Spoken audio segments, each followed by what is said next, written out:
আমন্ত্রণ ২১-এর রাতে। আমাদের আজকের বিষয় খালেদা জিয়া ইতিহাসের অবিচ্ছেদ্য অংশ।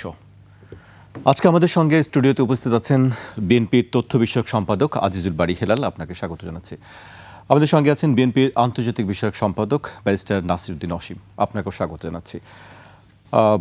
আমি হেলাল ভাইকে দিয়ে শুরু করতে চাই। হেলাল ভাই, আমরা আজকে জানি সবাই দেশনেত্রী, আপসীন নেত্রী খালেদা জিয়ার জীবনাবসান হয়েছে।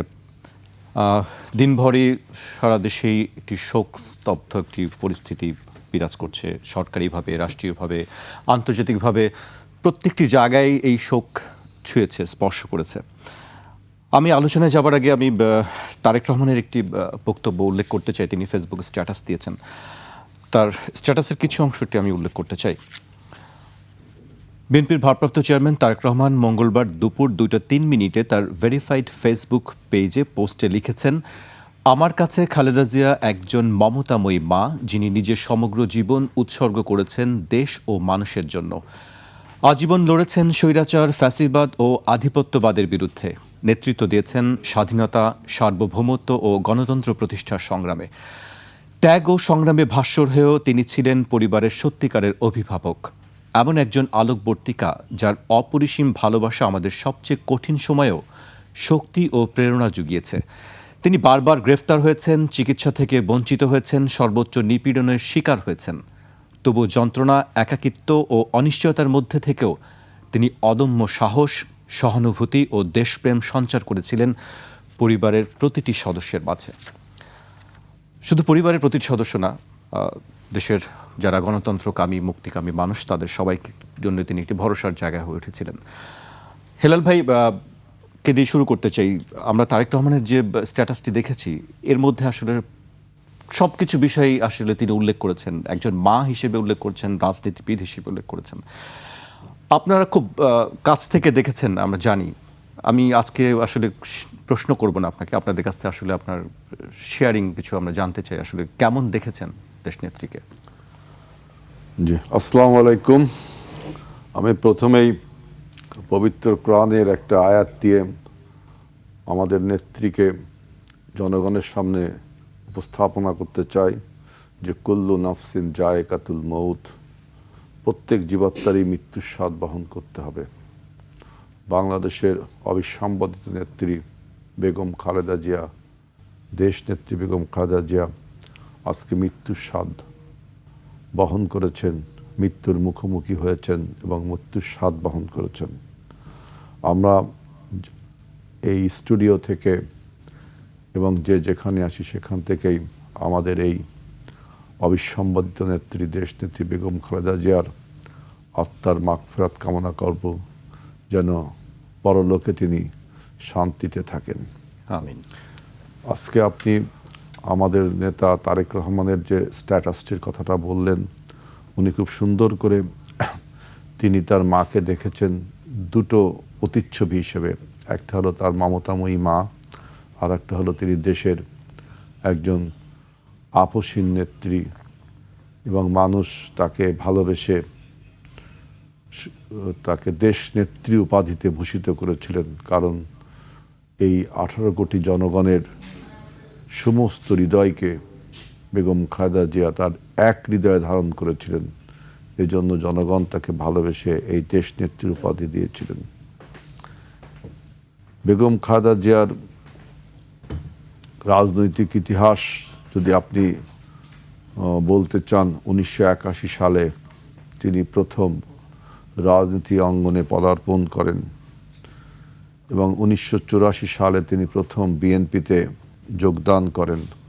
তিনি যখন রাজনীতিতে আগমন করেন, তার আগে বাংলাদেশের রাজনৈতিক ইতিহাসে কতগুলো ট্র্যাজেডি ঘটে গিয়েছিল। সেই সমস্ত ট্র্যাজেডির অন্যতম ছিল বাংলাদেশের স্বাধীনতার ঘোষক শহীদ রাষ্ট্রপতি জিয়াউর রহমানের শাহাদাত বরণ, যিনি তার স্বামী ছিলেন। আপনারা জানেন যে শহীদ প্রেসিডেন্ট জিয়াউর রহমানের শাহাদাত বরণের পরে এই দেশ স্বৈর শাসনের কবলে নিপতিত হয়। তখন বাংলাদেশের অধিকাংশ রাজনীতিবিদ দল বদলের হিড়িক সংক্রমিত ব্যাধির মতো ছড়িয়ে পড়ে। শরণার্থীদের মতো তখন দল ছেড়ে কেউ স্বৈরাচারের সাথে সখ্যতা গড়ে তোলে। অনেক বড় বড় রাজনৈতিক দলের নেতৃবৃন্দ স্বৈরাচারের সাথে সংহতি প্রকাশ করে, কিন্তু তখন বেগম খালেদা জিয়া তিনি জনগণের সমস্ত কণ্ঠকে নিজের কণ্ঠে ধারণ করেন, জনগণের প্রতিবাদের ভাষাকে নিজেই প্রতিবাদী হয়ে রাজপথেও তিনি এই স্বৈর শাসন, লৌহকঠিন স্বৈর শাসকের বিরুদ্ধে তিনি যুদ্ধ করেন এবং রাজপথে আপসীন ভূমিকার জন্য তাকে আপসীন নেত্রীও বলা হয়েছে। তিনি এই তার দীর্ঘ এই রাজপথের আন্দোলনে, বিশেষ করে স্বৈর শাসকের বিরুদ্ধে 9 বছর আন্দোলনে তিনি জেল খেটেছেন, গৃহে অন্তরীণ থেকেছেন, রাজপথে নির্যাতিত হয়েছেন। সর্বশেষ ছাত্র এবং জনতাকে সাথে নিয়ে তিনি স্বৈর শাসকের শৃঙ্খল থেকে বাংলাদেশকে মুক্তি দিয়ে গণতন্ত্র তিনি মুক্তি দেন। তখন তাকে অনেকে ভালোবেসে তৎকালীন ফিলিপাইনের যা একজন নেত্রী ছিল, যে মার্কোসের বিরুদ্ধে লড়েছিল, স্বৈরাচার মার্কোসের বিরুদ্ধে লড়েছিল, একুইনো কোরাজান। আমরা তখন ঢাকা বিশ্ববিদ্যালয়ের ছাত্র, আমরা স্লোগান দিতাম যে বাংলার কোরাজান, খালেদা জিয়া লও সালাম। তিনি এরশাদ বিরুদ্ধে আন্দোলনে, আমরা ঢাকা বিশ্ববিদ্যালয় তখন ছাত্র, তখন আমরা স্লোগান দিতাম বেগম খালেদা জিয়ার নির্দেশ, হটাও স্বৈরাচার, বাঁচাও দেশ। এইভাবে বেগম খালেদা জিয়া দেশে গণতন্ত্র উপহার দিলেন। এর পরের ইতিহাস আপনারা জানেন যে বাংলাদেশে তিনি স্বৈর শাসকের বিদায়ের পর তিনি এত জনপ্রিয় ছিলেন, তার জনপ্রিয়তায় বিএনপি তখন প্রথমবারের মতো, মানে স্বৈর শাসকের পরে দ্বিতীয়বারের মতো আপনার সংখ্যাগরিষ্ঠ আসনে জয়লাভ করে 1991 সালে তিনি প্রধানমন্ত্রী হন এবং প্রধানমন্ত্রী হয়ে তিনি বাংলাদেশের প্রথম নারী প্রধানমন্ত্রী হন এবং বিশ্বের মুসলমান অধ্যুষিত জনসংখ্যার যে সমস্ত দেশ, অর্থাৎ মুসলিম বিশ্বের দ্বিতীয় নারী প্রধানমন্ত্রী হিসেবে তিনি প্রতিষ্ঠিত হন। আমরা আজিজুল বারী হেলালের বক্তব্য শুনছিলাম। আমরা এবার ব্যারিস্টার নাসিরউদ্দিন অসীমের কাছে আসতে চাই, কিন্তু তার আগে আমি কিছু বিষয় উল্লেখ করতে চাই। অসীম ভাই আলোচনায় যাবার আগে, স্বজনদের কাছে পুতুল, পোশাকি নাম খালেদা খানম। জিয়াউর রহমানকে বিয়ের পর হন খালেদা জিয়া, হন সেনাপ্রধান ও পরে রাষ্ট্রপতির স্ত্রী। নিয়তি তাকে টেনে আনে রাজনীতির পিচ্ছিল পথে। রাষ্ট্রপতি জিয়াউর রহমানের মৃত্যুর পর এক শূন্যতার মধ্যে দিয়ে তার দল বিএনপির হাল ধরেন। 8 বছর স্বৈরশাসক এরশাদের বিরুদ্ধে আন্দোলনে সামনের কাতারে ছিলেন। তার হাতেই এলোমেলো হয়ে যাওয়া বিএনপির পুনর্জন্ম ঘটে। খালেদা জিয়ার উত্তরণ হয় গৃহবধূ থেকে রাজনীতিবিদ হিসেবে। অসীম ভাই, দীর্ঘ একটি পথ, গৃহবধূ থেকে রাজনীতিবিদ হিসেবে তার উত্তরণ ঘটে। এই দীর্ঘ পথটা আসলে খুব সহজ ছিল না, যেটি আমরা সবাই জানি। আপনি কি একটু বলবেন যে আসলে সেই পথের, পিচ্ছিল পথের যাত্রাটি কেমন ছিল? ধন্যবাদ আপনাকে এবং দর্শক শ্রোতা যারা দেখছেন, আমার সহ আলোচক বন্ধুবর আজিজুল বারী হেলাল। আমরা আজকের এই দিনটি অনেক শোকার্ত একটা পরিবেশ, সমগ্র বাংলাদেশ, সমগ্র জাতি শোকে মুহ্যমান। বাংলাদেশ জাতীয়তাবাদী দলের একজন নগণ্য কর্মী এবং ছাত্র রাজনীতির শুরুটাই জাতীয়তাবাদী ছাত্র দলের একজন সদস্য হিসেবে খুব কাছ থেকে হেলাল যে কথাগুলো বলেছেন, যে আমরা ম্যাডামকে দেখেছিলাম ওই জায়গাতে একটা চেয়ারে ম্যাডাম বসে থাকতেন, টেবিল থাকতো, কার্পেট ছিল, ম্যাট, জুটের ম্যাট। হেলাল মনে আছে? সেখানে আমরা যারা বিশ্ববিদ্যালয়ের হল পর্যায়ের নেতা যারা, আমরা ফ্লোরে বসতাম। মানে ওনার সঙ্গে যে মমতাময়ী মায়ের মতো একটা সম্পর্ক এই দলের, ছাত্র দলের নেতা কর্মীদের, সেটা আমরা আমাদের ছাত্র জীবন থেকে দেখে এসেছি। আজকে উনি আমাদের ছেড়ে চলে গেছেন। আমি ওনার আত্মার মাগফিরাত কামনা করি। ওনার শোকসন্তপ্ত পরিবার, আত্মীয় স্বজন সকলের প্রতি আমরা সমবেদনা প্রকাশ করছি আমি, এবং সমগ্র দেশবাসীর কাছে ওনার জন্য দোয়া প্রার্থনা করছি। আপনি যে কথাটা বলেছিলেন যে রাজনীতির পিচ্ছিল পথ, তিনি তো গৃহবধূ ছিলেন। তার আগে 1971 সালে যে অবস্থার মধ্যে ছিলেন, যার কারণে ওনাকে নারী মুক্তিযোদ্ধা হিসেবে স্বীকৃতি দেওয়া হয়, 1981 সালে শহীদ রাষ্ট্রপতি জিয়াউর রহমান সাহেবের প্রয়াণে তিনি যে একটা মানে সামগ্রিক পরিবেশটাই ছিল প্রতিকূল। দুজন নাবালক শিশু সন্তানকে নিয়ে বিধবা বেগম খালেদা জিয়া একটা অনিশ্চিত অবস্থার মধ্যে ছিলেন। তার মধ্যে শহীদ রাষ্ট্রপতি জিয়াউর রহমান সাহেবের গড়া দল বাংলাদেশ জাতীয়তাবাদী দল নিয়ে অনেক ষড়যন্ত্র শুরু হয়েছিল। উনি নিজে থেকে রাজনীতিতে আসতে চাননি। দলের কিছু জ্যেষ্ঠ নেতারা ওনাকে দায়িত্ব গ্রহণের কথা বলেছিলেন। 1982 সালের জানুয়ারি মাসে তিনি দলের প্রাথমিক সদস্যপদ গ্রহণ করেন এবং সে বছরের নভেম্বর মাসে প্রথম তিনি শহীদ রাষ্ট্রপতি জিয়াউর রহমান সাহেবের সমাধিস্থলে বক্তব্য দেন। এটা 82 সালের নভেম্বর মাসে। এক বছরের মধ্যে তিনি দলের সিনিয়র ভাইস চেয়ারম্যান, পরবর্তীতে ভারপ্রাপ্ত চেয়ারম্যান এবং 1984 সালের 10ই মেতে চেয়ারম্যান, জাতীয়তাবাদী দলের চেয়ারম্যান।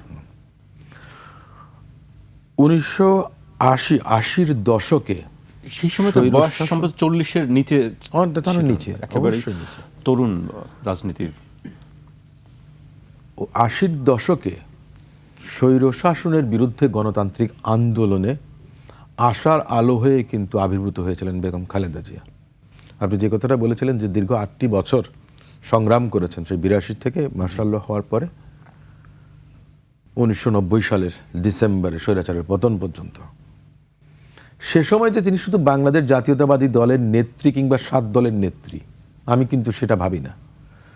আপনাদের এবং বাংলাদেশের জনগণ যারা ইতিহাসে যদি বিস্মৃত না হয়ে থাকে, তাহলে মনে আছে যে চট্টগ্রামে লালদিঘির ময়দানে আওয়ামী লীগ নেত্রী বক্তব্য দিচ্ছিলেন, সেই জনসভায় গুলিবর্ষণ করা হয়েছিল, কয়েকজন কর্মী তাদের নিহত হয়েছিলেন। তার পরদিন কিন্তু আপনার ঢাকাতে উনি একটা র্যালি করার কথা 14 দলের ওনার, সেই র্যালিতে কিন্তু শেখ হাসিনা আসেননি। সেখানে রাশেদ খান মেনন, হাসানুল ইনু, আরও অন্যান্য সিনিয়র নেতারা ছিলেন বিভিন্ন দলের, বাকশালের রাজ্জাক সাহেব, অনেক নেতৃবৃন্দরা ছিলেন। সেই মিছিলটা হচ্ছিল না, সেই প্রতিবাদ মিছিলটা হচ্ছিল না। বেগম খালেদা জিয়া সেই মিছিলে নেতৃত্ব দিয়েছিলেন। অকুতোভয় সাহসী একজন নারী এবং গণতন্ত্রের স্বার্থে ভিন্ন মতাবলম্বী, তারপরেও সেই কাফেলাতে তিনি অংশগ্রহণ করেছেন। সেদিন থেকেই তিনি জাতীয় নেতৃত্বে পরিণত হয়েছেন, সমগ্র জাতির নেতৃত্বে পরিণত হয়েছিলেন। এটা হচ্ছে ওনার অনেক বড় একটা অর্জন। আপনি আজকে ম্যাডাম আমাদের মাঝে নেই, একটা অধ্যায়ের পরিসমাপ্তি ঘটেছে, কিন্তু এই অধ্যায়ের পরিসমাপ্তি যখন ঘটেছে তখন শুরু হয়েছে কিন্তু একটা নতুন অধ্যায়, বাংলাদেশের ইতিহাস। এবং সেই ইতিহাসের অবিচ্ছেদ্য অংশ হিসেবে বেগম খালেদা জিয়ার নামটা এ দেশের যতদিন অস্তিত্ব থাকবে ততদিন সেটা বয়ে বেড়াবে। তার কারণটা যে আপোষহীন ছিলেন তিনি, মৃদুভাষী ছিলেন, মার্জিত ভাষা প্রয়োগ করতেন, শত্রুকেও কখনো তিনি আক্রমণাত্মক ভাষায় কথা বলতেন না। দীর্ঘদিন তাকে ফ্যাসিস্টের কারাগারে থাকতে হয়েছেন, কিন্তু তারপরেও তিনি জেল থেকে বেরিয়ে বা 2024-এর জুলাই আগস্টের আপরাইজিংয়ের পরবর্তীতে ফ্যাসিস্টরা পালিয়ে গেল, তিনি কিন্তু প্রতিহিংসার বশবর্তী হয়ে কোনো কিছু যেন কেউ না করে সমগ্র দেশবাসীকে শান্ত থাকার আহ্বান জানিয়েছেন। এই যে উদার, এত বড় মনের অধিকারী একজন মানুষ, সমগ্র বাংলাদেশে যে গৃহযুদ্ধ হয়ে যাওয়ার কথা ছিল, যেখানে পতিত স্বৈরাচারের নেতারা বলতেন যে ক্ষমতার থেকে গেলে প্রথম দিনে 5 লাখ নেতাকর্মীদেরকে মেরে ফেলা হবে, সেটা ঘটেনি এই বেগম খালেদা জিয়ার জন্য। জি, আমরা এই সময়টাতে দেখেছি আসলে যে জাতীয় ঐক্যের ক্ষেত্রে একটি আস্থার প্রতীক হিসেবে তিনি নিজেকে প্রতিষ্ঠিত করতে পেরেছিলেন, বা সেই আস্থার জায়গাটি আসলে বিভিন্ন দুঃসময়ে বা সংকটময় সময়ে জাতির কাছে, তার কাছেই আমাদেরকে যেতে হয়েছে। আমি আবার হেলাল ভাইয়ের কাছে আসতে চাই। হেলাল ভাই, আমরা অসীম ভাইয়ের কাছে শুনছিলাম তার সেই 90-এর স্বৈরাচার বিরোধী আন্দোলনের কিছু স্মৃতিচারণ শুনছিলাম। আমি আপনার কাছে আসলে ব্যক্তিগত সেরকম কোনো স্মৃতি জানতে চাই। অবশ্যই আমরা যারা 85-86 শিক্ষাবর্ষের ছাত্র ছিলাম ঢাকা বিশ্ববিদ্যালয়, আমাদের ছাত্র দলের রাজনীতিতে আমাদের নেত্রী ছিল বেগম খালেদা জিয়া। সুতরাং এক কথায় বলতে পারি যে আমাদের রাজ্যের হাতে খড়ি আমাদের এই নেত্রীর মাধ্যমে। সুতরাং এই নেত্রীর সাথে আমাদের অনেক স্মৃতি, আমার সবচেয়ে কতগুলো স্মৃতি আমি বলতে বাধ্য হচ্ছি। যে আমরা যখন ২৭ নম্বর ধানমন্ডিতে উনি বসতেন, হাকিম চাচা ছিল, তা না হাকিম চাচা তার দারোয়ান ছিলেন অনেক সময়। লতিফ চাচা, হাকিম চাচা একজন দপ্তর সম্পাদক ছিলেন। ম্যাডাম আমাদের প্রত্যেক সন্ধ্যার সময় আমরা যেতাম। ম্যাডাম জাতীয়তাবাদী ছাত্র দল বা ছাত্র দল বা ছাত্র শুনলেই তাদের সাথে তিনি কথা বলতেন। আমরা ম্যাডামের রুমে ঢুকে ওই যে অসীম যেটা বললো যে কার্পেটের নিচে বসে কথা বলতাম। ম্যাডাম কিন্তু প্রথমে যেটা বলতে, তোমরা লেখাপড়া করো তো, তোমরা ক্লাস ঠিক মতো করো তো, না সারাদিন তোমরা স্লোগান দিয়ে বেড়াও, লেখাপড়া করতে হবে। এটা কিন্তু আমি তখন ফার্স্ট ইয়ার ছাত্র, খুব ভালো লাগলো যে তিনি আমাদের লেখাপড়ার কথা বলতেন।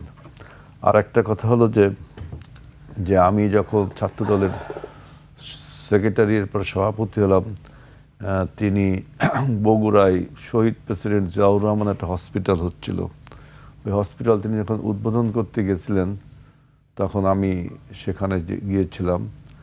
তা তিনি যখন গাড়ির থেকে নামে হসপিটাল উদ্বোধন করবে, তিনি দেখলেন যে হসপিটালের ৩-৪টা বিল্ডিং বিক্ষিপ্তভাবে করা হয়েছে। তিনি উদ্বোধন করবেন, তিনি নেমেই বললেন যে আমাদের দেশের জায়গা কম, কি চাষাবাদযোগ্য জমির পরিমাণও কম, আপনারা যদি বিল্ডিংগুলো হরাইজন্টালি বৃদ্ধি করেন তাই তো জমির পরিমাণ কমে যেতে হবে, আপনাকে ভার্টিক্যালি বাড়তে হবে।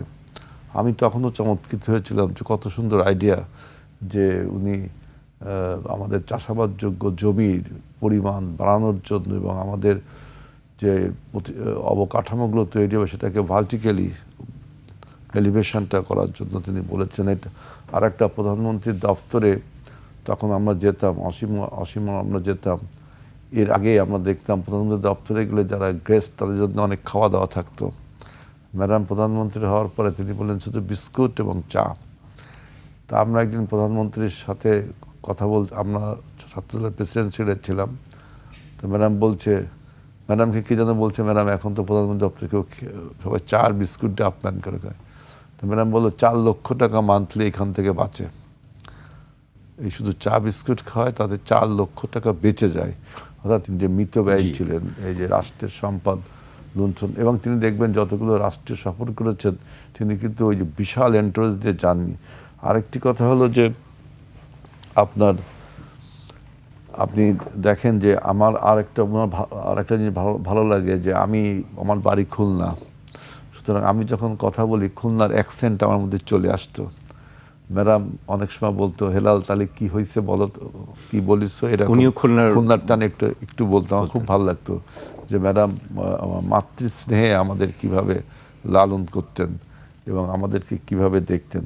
আপনি দেখেন যে তার জীবনের কতগুলো ট্রমা দেখেন, যে আপনার প্রেসিডেন্ট জিয়াউর রহমান যখন ৭৫ সালে বন্দী হলেন নভেম্বর মাসে, তার কাছ থেকে তাকে বন্দী করে নিয়ে যাওয়া হলো এবং সেনাবাহিনীতে এরকম সেনা সদস্যরা কোনো অফিসারকে ধরে নিয়ে যায়, তার মৃত্যু কনফার্ম। এবং তখন তো আপনার সেনা এবং অফিসার এবং সৈন্যদের মধ্যে একটা দ্বন্দ্ব, অফিসারদের কিলিং একটা প্রজেক্ট চলছিল, কিন্তু আল্লাহর রহমতে তিনি বেঁচে ফিরে আসছেন। এবং এরপরে দেখেন তিনি শাহাদাত বরণ করলেন, বেগম খালেদা জিয়া তার স্বামীকে হারালেন। এরপর দেখেন রাজনৈতিক জীবনে এই ফ্যাসিবাদ, স্বৈরাচারের পরে ফ্যাসিবাদের বিরুদ্ধে যখন লড়ল, সেই ফ্যাসিবাদের আমলে আমরা সবাই জানি তার যে ছোট সন্তান আরাফাত রহমান কোকো, এই মৃত্যুর জন্য ফ্যাসিবাদই অনেক দায়ী, তিনি সেটা সহ্য করলেন। এবং তার বড় সন্তান যিনি এখন আমাদের নেতা তারেক রহমান, তার উপর কি অমানবিক অত্যাচারটা চালালো এই 111-এর সরকার, এবং আপনার কত মেলাইন করা হলো ক্যারেক্টারকে, তার বেগম খালেদা জিয়ার ক্যারেক্টারকে মেলাইন করার কত অপচেষ্টা করলো, কত ট্রমা তিনি সহ্য করেছেন। অনেকে তো 111-এর সময় বেগম খালেদা জিয়াকে দেশ থেকে বের করে দেওয়ার জন্য বা দেশ ছাড়ার জন্য কত রকম ফোর্স এবং অনুরোধ দুইটাই করা হয়েছে, কিন্তু বেগম খালেদা জিয়া কিন্তু দেশ ছাড়েননি। তিনি দেশে ছিলেন, যে তিনি এই দেশকে নিজের মায়ের মতো ভালোবাসতেন, দেশের মানুষকে ভালোবাসতেন, তিনি কিন্তু দেশ ছাড়েননি। এখন আপনি দেখেন বিপরীত পক্ষে যারা তার উপর অত্যাচার করেছিল, যারা তার উপর নির্যাতন করেছিল, সে বিশেষ করে স্বৈরাচার এরশাদ, ফ্যাসিস্ট যে দল, দলের নেত্রী, তাদের অবস্থান হচ্ছে কোথায়? মানে আল্লাহ যাকে ইজ্জত দেয়, অত ইজু মান্তা সাউ অত জিল্লু মান্তা সাউ, আল্লাহ যাকে ইজ্জত দেয় তার ইজ্জত কেউ কেড়ে নিতে পারে না। আল্লাহ যার ইজ্জত কেড়ে নেই, তার ইজ্জত আল্লাহ কেড়ে নেই। অর্থাৎ বেগম খালেদাকে আল্লাহ তাআলা ইজ্জত দিয়েছেন। তিনি আজকে বাংলাদেশের ঐক্যের প্রতীক হিসেবে দেখা দিয়েছেন, এবং ঐক্যের প্রতীক, এবং তাকে ভালোবেসে আমরা আজকে বলি যে মা মাটি মানুষের নেত্রী। কত উপাধি, শত উপাধি দিয়েও কিন্তু বেগম খালেদা জিয়াকে বর্ণনা করা যায় না। তিনি সার্বভৌমত্ব, গণতন্ত্র, স্বাধীনতার জন্য যে অবিচল ছিলেন। আরেকটা দেখেন, তার আমি আরেকটা কিছু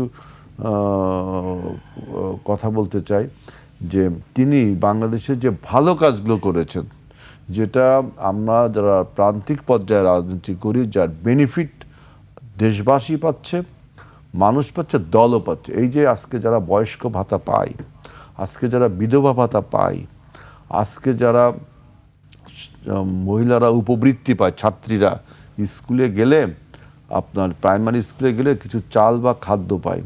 তিনি বলেছিলেন, তিনি বেগম খালেদা একজন মা, তিনি জানতেন যে সন্তান যখন লেখাপড়া করে, বাচ্চা ছেলে, তখন তার মেধার চর্চার ফলে তার পেটে ক্ষুধা লাগে।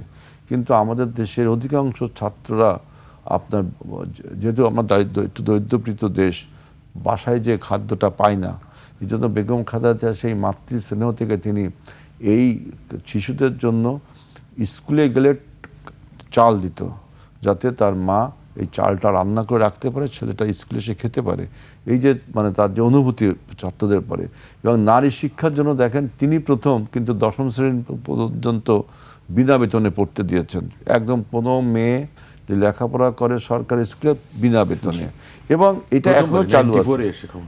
এবং দেখেন তারপরে তিনি দেখেন যে এই যে আমাদের নারীরা, আমাদের দেশে কিন্তু নারীর সংখ্যা বেশি, এই নারীদেরকে কর্মমুখী করবার জন্য তিনি নারীদেরকে মনিটরিং করার জন্য একটা প্রথম তিনি মহিলা মন্ত্রণালয় করে। এর আগে কিন্তু মহিলা মন্ত্রণালয় নারী, শিশু, যুবক, ক্রীড়া, সমাজসেবা সব একত্রে ছিল।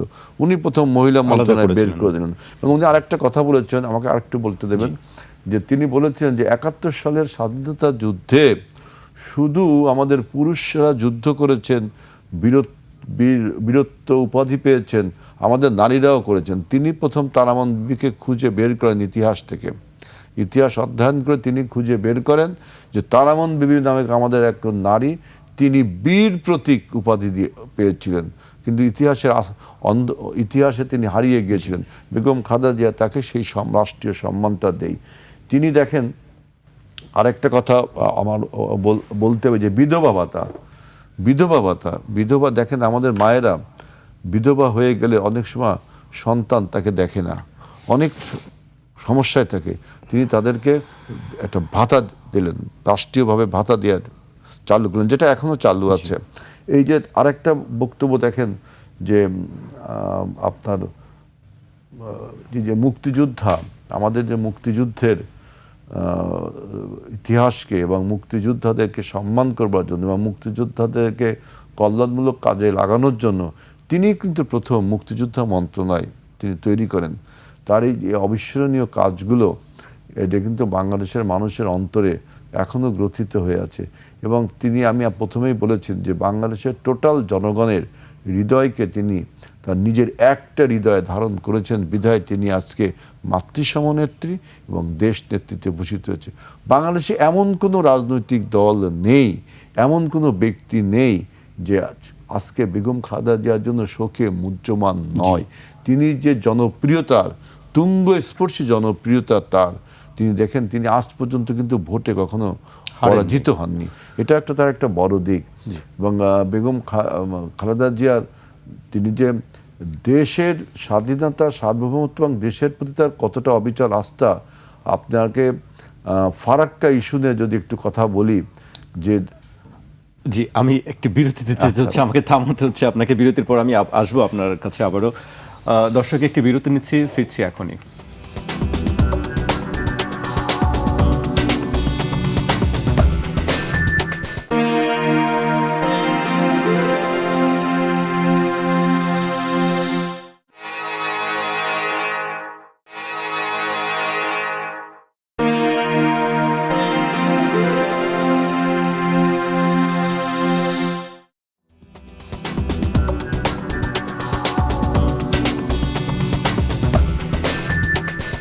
বিরতির পর আবার স্বাগত। আপনারা দেখছেন ২১-এর রাত। আমাদের সঙ্গে আছেন বিএনপির তথ্য বিষয়ক সম্পাদক আজিজুল বারী হেলাল এবং বিএনপির আন্তর্জাতিক বিষয়ক সম্পাদক ব্যারিস্টার নাসিরউদ্দিন অসীম। এ পর্যায়ে আমি অসীম ভাইকে দিয়ে শুরু করতে চাই। অসীম ভাই, আপনি বলছিলেন তার আগের সেই রাজনীতির শুরুর দিনকারগুলো কথা বলছিলেন, তার অদম্য যে একটি চারিত্রিক যে বৈশিষ্ট্য তিনি গড়ে তুলেছিলেন, সেটি আসলে কিভাবে তিনি অর্জন করতে পেরেছিলেন বলে মনে হয় আপনার কাছে? আমি একটু যে আপনি প্রসঙ্গটা তুলেছেন সেটা হচ্ছে, আমি বলি আমার স্মৃতি থেকে বলছেন।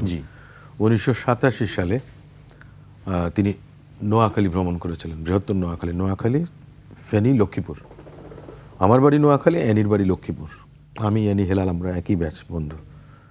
তো একই সঙ্গে ঢাকা থেকে যখন রওনা হয়েছিল, ম্যাডামের একটা গাড়ি ছিল নিসান পেট্রোল, একটা সাদা গাড়ি ছিল।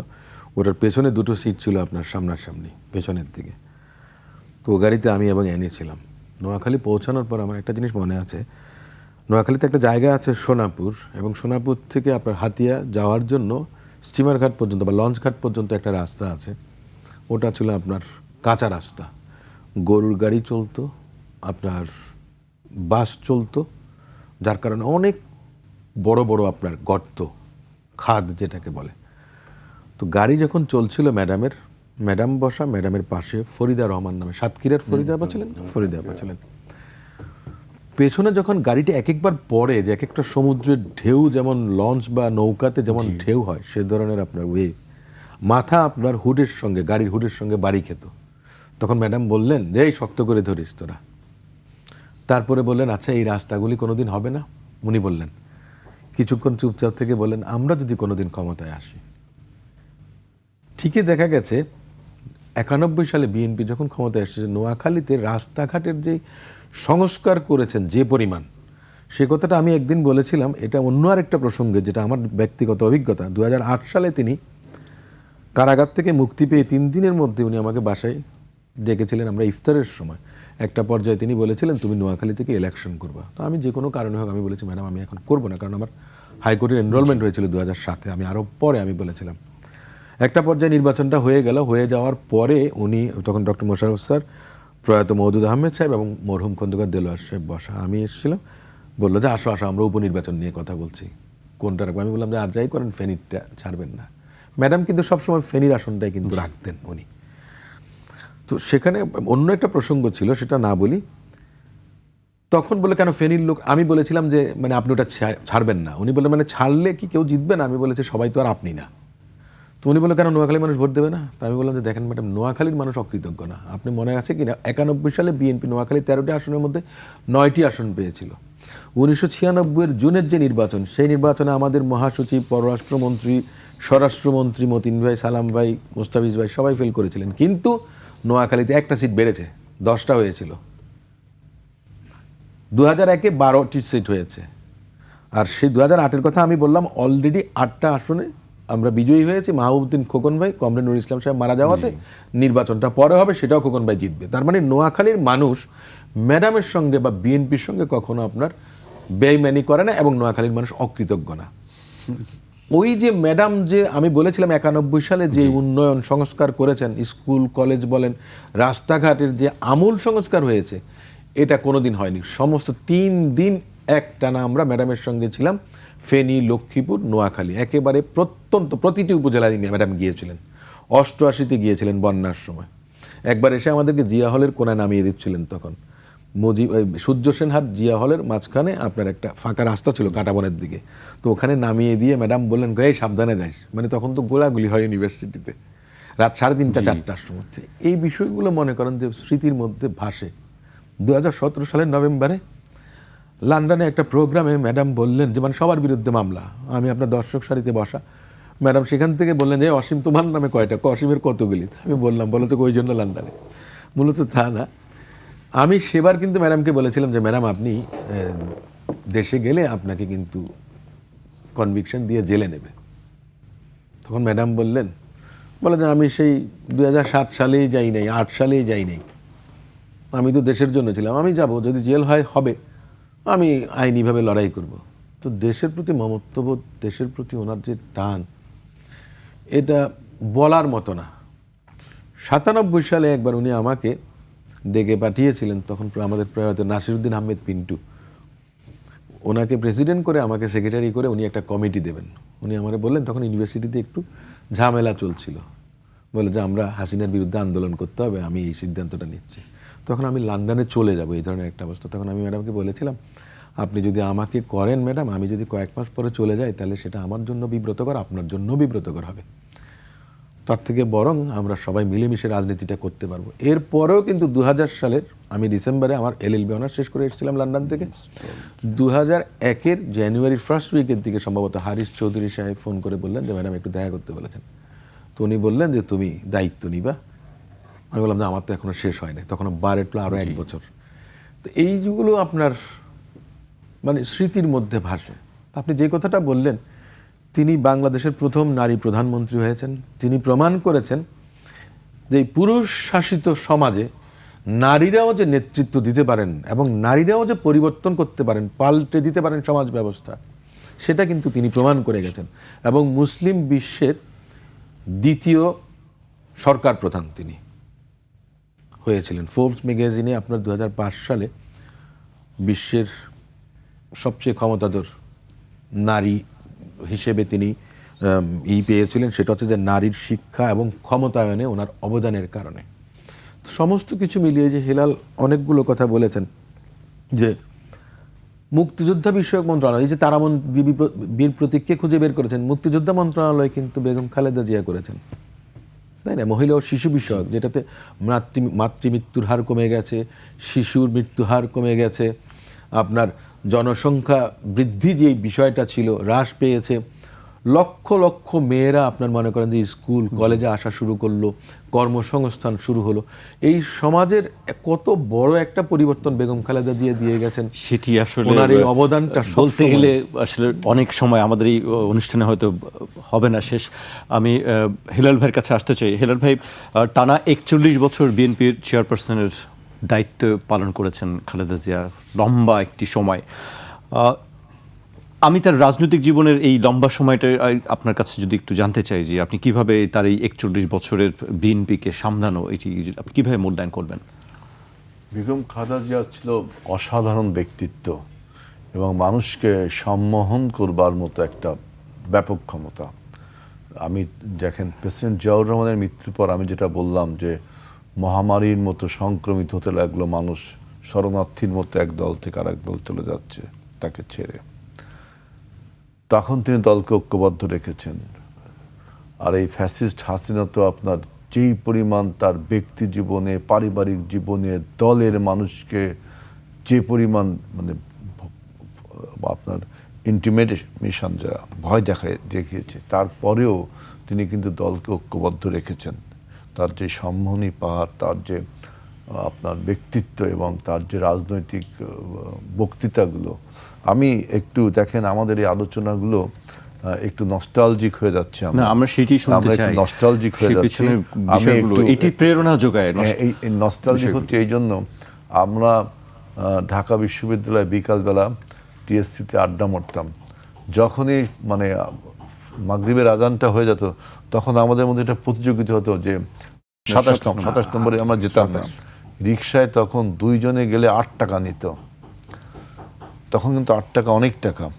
আমরা নিজেরা ভাগ বাটোয়ারা করে, অসীমের অবশ্য একটা মোটরসাইকেল ছিল আমাদের, আমরা ভাগ বাটোয়ারা করে যেতাম ধানমন্ডি। যদি শুনতাম আজকে ম্যাডাম আসবেন না, আমরা কিন্তু আর যেতাম না ধানমন্ডি। 27 নম্বরে আমরা যেতাম না। ম্যাডাম আসবে শুনলে আমাকে জানতাম আজকে ম্যাডাম আসবেন। আমাদের তখন দুদু ভাই, রিপন ভাই, আমান ভাই, এরা প্রেসিডেন্ট সেক্রেটারি ছিল, ওনারাও টিএসসি আড্ডা মারতেন। আমরা খোঁজ নিতাম, আমার অনেক সিনিয়র তো, যে ম্যাডাম আসবেন কিনা, তাহলে আমাদের একটা অনুপ্রেরণা জোগাতো যে আজকে যাবই, যে ম্যাডামকে সালাম দিব। অনেক সময় আমরা সালাম দিতে পারতাম না, ম্যাডাম হয়তো আগেই রুমে ঢুকে গেছে, হাকিম ভাই রুম ততক্ষণ বন্ধ করে দিয়েছে, বিএনপি নেতৃবৃন্দ কথা বলছে। ম্যাডাম যাওয়ার সময় আবার ওই 27 নম্বরে ওই পাশে একটা রুটির দোকান ছিল, একটা বেকারি ছিল, ওইখান থেকে ম্যাডাম রুটি কিনতেন, আমরা ওইখানে যাদের হায় থাকতাম। ম্যাডাম বলতো যে ছাত্র দলের ছেলেরা কি তোমরা বাড়ি যাবা না, তোমাদের সাথে কথাবার্তা শেষ। ছাত্রদলের হাজিরা প্রতিদিন উনি দেখতে যে উনি বলতেন যে আমার গাড়ির পিছনে আমি কাউকে না পালে জাতীয়তাবাদী ছাত্ররা ছেলেরা ছুটছে, আমার গাড়ির থেকেও দৌড়ে ছুটছে। উনি রুটি কিনতে গেছেন, বাড়ি যাবেন ওই যে অফিস থেকে 27 নম্বর অফিস থেকে, অফিস শেষ দলীয় কাজে যাওয়ার সময় তো রুটি কিনতেন, আমি যা দেখতাম রুটি কিনতেন, পাউরুটি, ও সেখানে তিনি যেতেন। এবং আমার একটা অসীম একটু বলেছে, আমার এক সবচেয়ে যে জিনিসটা ভালো লাগে, শহীদ মিনারে আপনার কার জন্য একটা হত্যাকাণ্ডের প্রতিবাদ সভা হবে, তাই না? 87 সালে, এটা তুই যেটা বললি, সেখানে আমরা জানি যে শেখ হাসিনাও আসবে, না এটা আরো পরে খালেদা জিয়াও আসবে। তা আমরা যারা ছাত্রদল করি আমরা তো সবাই চলে গেলাম যে আসবে আমাদের নেত্রী, আবার আওয়ামী লীগের যদি উনি আসে তা আমাদের একটু বেশি ক্রাউড থাকতে হবে না। এবং জনগণও, যত জনগণ হয়েছিল এবং সবাই চাচ্ছে যে নেত্রী দুইজন আসুক, এবং সমস্ত বিশেষ করে শিল্পী, সাহিত্যিক, কলা কুশলী এদের একটা কি সমাবেশ ছিল শহীদ মিনারে। তা শেষ পর্যন্ত আসলে শেখ হাসিনা নাকি আসবেন না, তার নাকি আপনার এই যে সিকিউরিটি কনসার্ন সমস্যা ছিল, যে আসবেন না। তখন সিকিউরিটি সমস্যা ছিল, এটাও ঠিক। এরশাদও কিন্তু প্রচণ্ড আপনার এই গোয়েন্দা সংস্থাগুলো দিয়ে নেতা নেত্রীদের উপর হামলা করতেন। তো বেগম খালেদা জিয়া তিনি কিন্তু সমস্ত কিছুকে তোয়াক্কা না করে বিকালবেলা যখন আসলো, পুরো আপনার শহীদ মিনার চত্বরের সমস্ত মানুষ বেগম খালেদা জিয়ার আত্মীয় হয়ে গেল যে তিনি আসলেন। প্রচন্ড সাহস, এই সাহসটা আমার আরেকটা বক্তব্য আছে, উনি যখন আমাদের মিছিল সমাবেশগুলো তখন 86, 7, 8-এ সমাবেশগুলো তো গুলিস্তানের গ্রন্থ ভবন একটা ছিল, এখনো আছে, এই যে কি গোলাপ শাহ মাজারের পাশে দেখবেন গ্রন্থ ভবন একটা আছে, ওইখানে ম্যাডাম বসতেন যখন জনসভাগুলো, অনেক সময় ট্রাকও আসতো। কিন্তু আমিও ট্রাকেও দেখেছি, গ্রন্থ ভবনে বসতেন। উবায়দুর রহমান আমাদের তখন সেক্রেটারি ছিলেন, উনিও নিচে বসতেন। হ্যাঁ, তখন ম্যাডাম, আমরাও সব ঢাকা বিশ্ববিদ্যালয় থেকে মিছিল নিয়ে যেতাম। তা আমরা যেহেতু কার্জনালের ছাত্র, ওরা আর্টস ফ্যাকাল্টির ছাত্র, মিছিলটা সেক্রেটারি না? হ্যাঁ, আমি তখন এফএসএলের সেক্রেটারি। আপনার হাইকোর্টের সামনে আমরা ফজলুল হল, শহীদুল্লাহ হল, অর্থাৎ কার্জন হল, আমরা দাঁড়াতাম যে আর্টস ফ্যাকাল্টিতে মিছিলটা আসবে। আমাদের মিছিলে যত লোক হতো সবার একটাই, খালেদা জিয়া আসবেন তো মিটিংয়ে। যদি শুনতো যে গ্রন্থ ভবনে ম্যাডাম আসবেন না, তাইলে কিন্তু ঢাকা বিশেষ করে আমাদের ফজলুল হলের কথা বলতে পারি এবং শহীদুল্লাহ হলের মিছিলে চিন্তা করেন না, যাবো না। যদি শুনে বেগম খালেদা জিয়া আসবেন, তখন শহীদুল্লাহ এবং ফজলুল হলের বড় মিছিল আমরা ওয়েট করি যে আর্টস ফ্যাকাল্টি মিছিলটা আসলে একত্রে গ্রন্থ ভবনে যায়। গ্রন্থ ভবনে যায় ম্যাডাম বক্তব্য না দেওয়া পর্যন্ত ঢাকা বিশ্ববিদ্যালয়ের ছাত্রদল আমরা ওই নিচে ফুটপাতে রাস্তায় বসে থাকলাম। ওই গ্রন্থ ভবন তো উপরে ছিল, বারান্দার মধ্যে একটু সিঁড়ি, ওইখান থেকে। তা আমার এক বন্ধু আছে, অসীমেরও বন্ধু, কানাডায় থাকে, অন্টু তার নাম। অন্টু আমাকে বলতো যে হিলাল, ম্যাডাম না হয়ে অন্য কেউ যদি বিএনপির নেত্রী হতো, আমি তো ছাত্রদল করতাম কিনা সন্দেহ আছে। আমি কেন? ম্যাডামের যে মোটিভেশনাল পাওয়ার, ম্যাডামের যে বক্তৃতা, ক্যারিজমেটিক লিডারশিপ, আমি অন্তত তোদের, ও এখনো ছাত্র বিএনপি করে, তো এই কথাটা বলছি। তাই আমি বলছি যে আমরা নস্টালজিক হয়ে যাচ্ছি। এবার আরেকটু কথা বলি, দেখেন এই সমস্ত স্মৃতি তো আমাদের সাথে রয়েছে, কত স্মৃতি বিস্মৃতি অতুল গহ্বরে তলিয়ে গেছে, এতটুকু সময় বলা যাবে না। আরও অনেক টেলিভিশনে আজকে আমরা সবাই কথা বলবো। আমি যে জিনিসটা তিনি বলছেন, সাহসের যে জিনিসটা দেখাচ্ছে, দেখেন আমাদের এই ফারাক্কা ইস্যু, ফারাক্কার পানি বন্টন, ফারাক্কা যে আমাদের উত্তরাঞ্চল শুকিয়ে দিচ্ছে, আমাদের নদীগুলোকে মেরে ফেলছে, এর বিরুদ্ধে প্রথম কথা বলে মাওলানা আব্দুল হামিদ খান ভাসানী, চলো চলো ফারাক্কা চলো, লং মার্চ। এরপরে বাংলাদেশের কোনো রাজনীতিবিদ বুকে হাত দিয়ে বলতে পারবে না যে আন্তর্জাতিক অঙ্গনে বা আন্তর্জাতিক ভাবে, উনি হলো আপনার পানি শেয়ারিং চুক্তিটা করছিল, পানি যে 77 সালে ন্যায্য হিসাবে যেটা আপনার ফারাক্কার পানি যে কন্ট্রাক্টটা যে আপনার গ্যারান্টি ক্লজ মানে সেটা হিস্সা করেছিলেন, হিস্সাটা উনি বন্টন আর কি। বন্টনটা করেছিলেন এবং আপনার গ্যারান্টি ক্লজ ছিল ওনার এই যে শুকনো মৌসুমেও আমাদের ওই পানিটা দিতে হবে, এরকম উনি একটা জি। ওই যুগান্তকারী চুক্তি করেছেন। কিন্তু আমি যে জায়গাটা স্পর্শ করছি সেটা হলো পানি বন্টন না। যে মৌলানা আব্দুল হামিদ খান ভাসানী প্রতিবাদ করেছিলেন, চলো চলো ফারাক্কা চলো, মিছিল করে করে ফারাক্কা অভিমুখে। আপনার ওই সময় জেনারেশন 76 এই ঘটনা ঘটছিল, আমরা তখন ছোট, আমার মনে আছে। এরপরে আন্তর্জাতিক অঙ্গনে বিশেষ করে 91 সালে যখন বিএনপি ক্ষমতায় আসে বেগম খালেদা জিয়া, তখন 93 কি 94 সালে জাতিসংঘের সাধারণ পরিষদে তিনি প্রথম ভয়েস রেজ করেছিলেন যে ন্যায্য পানির ন্যায্য হিস্সা দিতে হবে, এবং তা না হলে আন্তর্জাতিক অঙ্গনে এবং আন্তর্জাতিক কূটনীতির আমরা শরণাপন্ন হব। এটা একটা অসীম সাহসিকতার সাথে, এবং সেই ভারতে কিন্তু তাকে আপনার দেখেন বেগম খালেদা জিয়া যখন গিয়েছিল ভারত থেকে, লাল গালিচা সম্বর্ধনা দিয়েছিল। বাংলাদেশে আর কোনো নেতা নেত্রী এই সম্বর্ধনা পায়নি কখনো। জি, আমরা সেটি দেখেছি, আমাদের সবারই মনে আছে নিশ্চয়ই। আমি অসীম ভাইকে দিয়ে শেষ করতে চাই, আমরা একেবারে শেষ পর্যায়ে চলে এসেছি। আপনি তার এই দীর্ঘ রাজনৈতিক জীবন, তার দলের পরিচালনা, রাষ্ট্র পরিচালনা, কূটনৈতিক যে অঙ্গনে তার যে পদক্ষেপগুলি, সার্বিক বিষয়টি আপনি কিভাবে আসলে তাকে মূল্যায়ন করতে চান? খুব সংক্ষেপে আমি শেষ করব।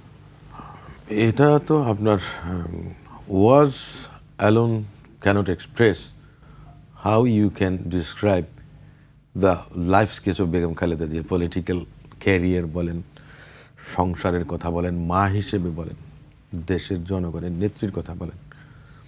তবে ওনার এই বিদায় যত বড় ক্ষতি হয়েছে, অপূরণীয় ক্ষতি, ওনার এই অস্তিত্বটা আমাদের জন্য অনুপ্রেরণা, পাথে হয়ে থাকবে। আগামী প্রজন্ম, বর্তমান প্রজন্ম যারাই আসুক না কেন, বেগম খালেদা জিয়ার জীবনালেখ্য নিয়ে গবেষণা করার মতো একটা চরিত্রে তিনি পরিণত হয়েছেন। আমি এটুকু মূল্যায়ন করতে পারি ওনার ক্ষেত্রে।